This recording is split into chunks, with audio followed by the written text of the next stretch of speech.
I just heard shots ring out and then got shot at.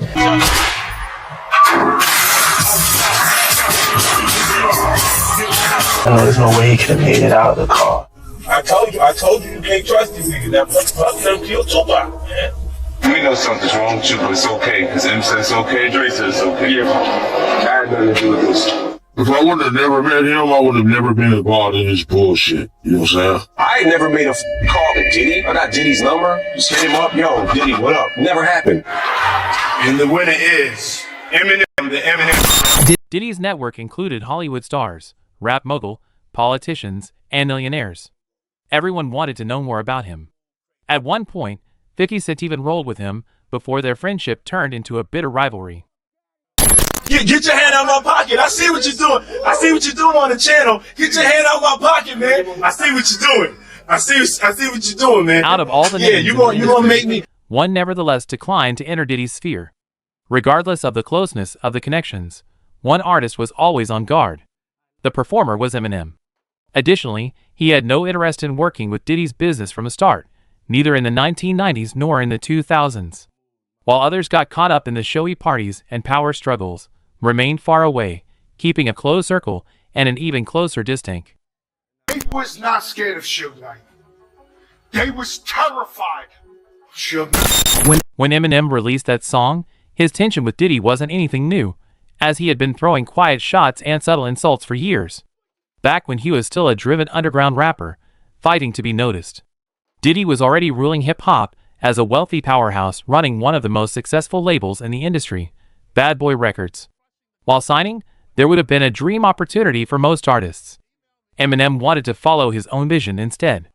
He avoided the flashy path and chose Aftermath Records, teaming up with Dr. Dre to build a legacy that would leave a lasting mark in hip-hop history.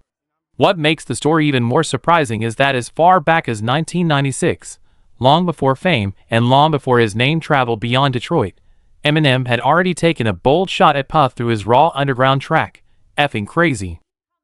Outside, Suge's outside.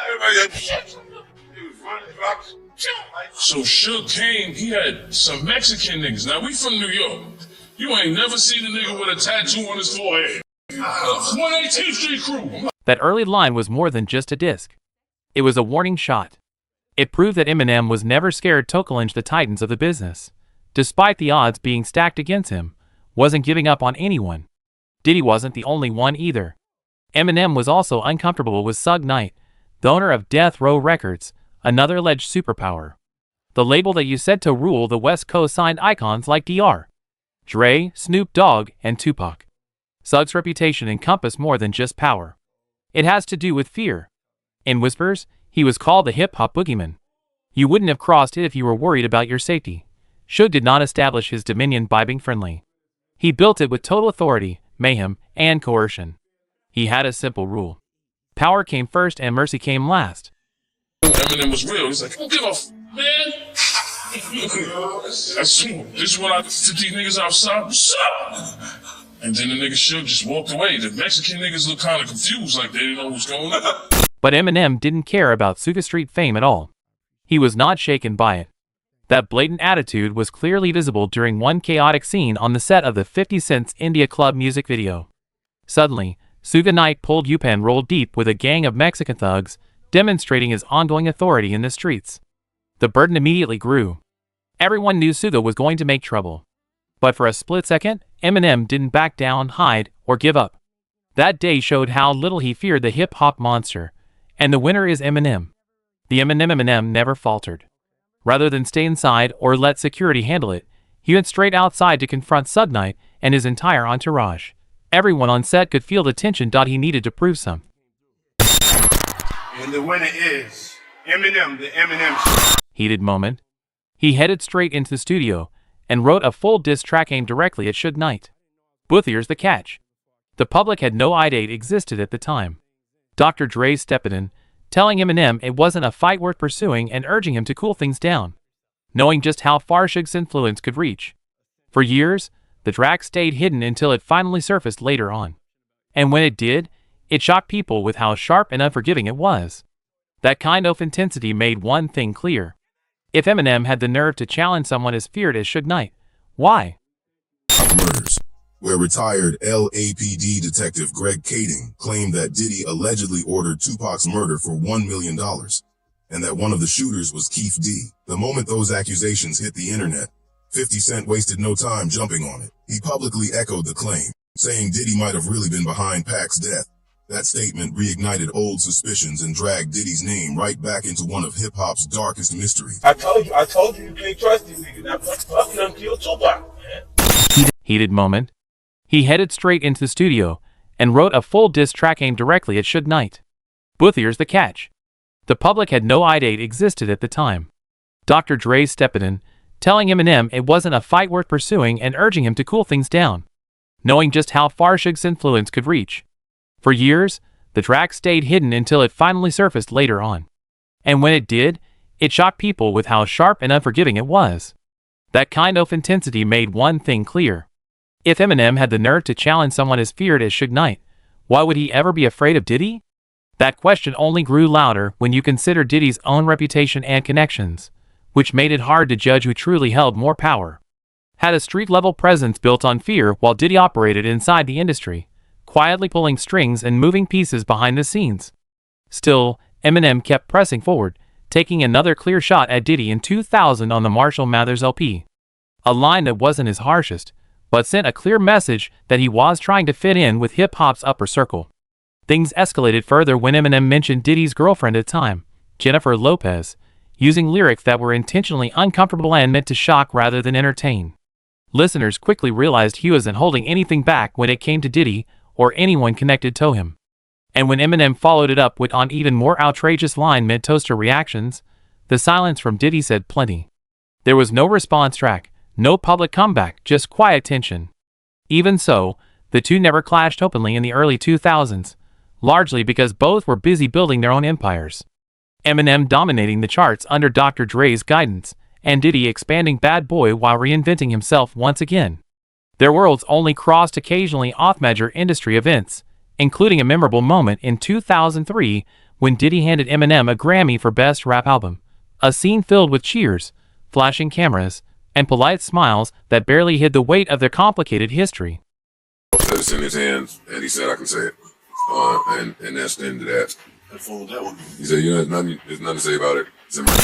What makes the situation even more surprising is that Diddy has repeatedly acknowledged Eminem's skill despite any tension between them. In a 2003 Rolling Stone interview, Sean Combs openly praised Eminem, calling him one of the greatest MCs ever to touch a microphone, while still placing Biggie and Tupac in a category of their own and saying Eminem stood among the very best. That moment showed Diddy understood Marshall's influence and was willing to recognize it publicly, even when many expected him not to. Still, the industry's whip kept pulling their world together in unexpected ways. In the early 2000s, Diddy considered signing a rising 50 Cent, but ultimately passed, reportedly due to concerns over 50 Cent's ongoing feud with J. Rule and the risks it posed to Bad Boy Records. That choice ended up reshaping hip-hop history because 50 Cent soon made a game-changing move by signing with Dr. Dre and Eminem instead. Together, they sold tens of millions of records, turned 50 into a global star, and indirectly tightened the connection between Eminem and Diddy. After that, things stayed quiet until 2015, when controversy flared again following claims made in a documentary by former investigator Greg Kading, which alleged Diddy's involvement in Tupac's death. Claims that quickly spread online and pulled 50 Cent back into the conversation. Now let's talk some hip-hop shit, man. I want to talk to Puff right now. Yes. Now, it was this documentary that claims, which we know wasn't true. Yeah, check this out. We don't talk about things that are nonsense. We don't even entertain nonsense, my brother. So we're not even going to go there with all due respect. But I appreciate you as a journalist asking. All right. Thank you. Thank you. Soon enough, Eminem added his own voicito to the situation. And a few years later in 2018, he set the culture on fire with Killshot, a diss track aimed directly at Machine Gun Kelly. Its release sent shockwaves through hip-hop, making it clear that Eminem wasn't just protecting his reputation. He was reminding everyone that he still commanded the mic. Buried among those sharp, fast-hitting lines was one sentence that instantly grabbed attention, quietly looping Diddy back into the story and reigniting old rumors. The track even referenced Diddy in a way that sparked and stopped debate, but it was the final line that truly stopped people cold. And just playing Diddy. "You know I love you." The internet exploded with theories. Some fans brushed it off as classic Eminem humor, while others believed the line carried more meaning because of their complicated past. As social media buzzed and hip-hop circles argued it out, new behind-the-scenes claims surfaced. According to Joe Budden, Diddy wasn't amused at all and reportedly reacted with anger when he heard the song. Suddenly, that closing line didn't sound playful anymore, and many felt Eminem had struck a sensitive spot, turning a joke into something much heavier.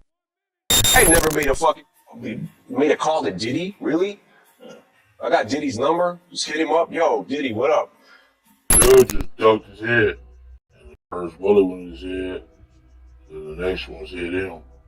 It's like he was doing a breakdance trying to jump in the backseat. He suggested that he and Diddy had no intimate relationship at all.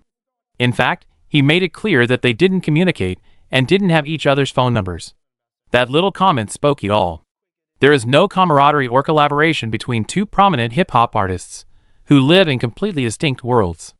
You might expect Eminem and Diddy to have cut all ties after the drama of 2018, but that never happened and their names surfaced together again just a few years later. In 2020, Eminem released Music to Be Murdered By. And on the high-energy single Godzilla has slipped in a brief reference to Diddy that fans immediately caught. Even though it was only a passing line and not a full attack, it was enough to remind listeners that unresolved tension still lingered. That calm didn't last long because in June 2020, an unreleased Eminem verse suddenly appeared online, recorded a year earlier for Conway, the Machine's Bang remix. And this version hit much harder. In it, Eminem openly criticized Diddy's media company, Revolt TV, using a sharp and unfiltered tone that reignited debate across hip-hop. Fans argued over whether this was the return of an old rivalry or simply Eminem venting frustration with the media. Less than a day after the leak spread, Eminem addressed it directly, explaining on Twitter that the verse was ever meant to be shared, was written in a heated moment, and that he respected Revolt TV and wanted no issues with Diddy or his circle. Even with that quick response, questions about their relationship refused to fade. Then, the focus shifted entirely when events surrounding Diddy took a serious turn in late 2023. Multiple women came forward with troubling accusations, painting a disturbing picture that shocked the entertainment world, especially after his longtime former partner Cassie filed a lawsuit alleging years of abuse and control. As the industry was still processing that news, another development added to the chaos when Keith D, long linked to the Tupac murder case, was arrested after previously speaking publicly about his ties to Diddy. That moment reopened old wounds and pulled long-buried controversies back into the spotlight, leaving many stunned by how past and present suddenly collided. Carried by all the turmoil, Eminem returned with renewed force on the death of Slim Shady. And this time, he showed no restraint when it came to Diddy. One track in particular, Bad One, quickly became the center of attention with sharp cryptic lines that many listeners linked to the long-rumored Diddy parties that have circulated online for years, giving the song an extra layer beneath its playful surface. Fans immediately began breaking down the lyrics, sensing that Eminem was once again using clever wordplay to stir controversy and aim directly at Diddy.